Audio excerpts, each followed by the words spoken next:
Abbess. An abbess is a woman who is the head of a group of nuns, women who live in a religious community and dedicate their lives to God. The abbess led the morning prayers. Everyone in the convent listened to the abbess. The kind abbess helped take care of the sick and made sure all the nuns were safe and happy in the convent. As the leader of the religious community, the abbess made important decisions and guided the younger nuns in their daily routines. Nun, a woman who lives a religious life. Leader, someone who guides others. Mother Superior, another word for an abbess. Other similar words: sister, head nun, religious leader. Monk, a man in a religious group.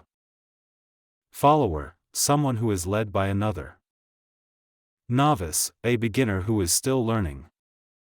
Other opposite words: layperson, student, brother.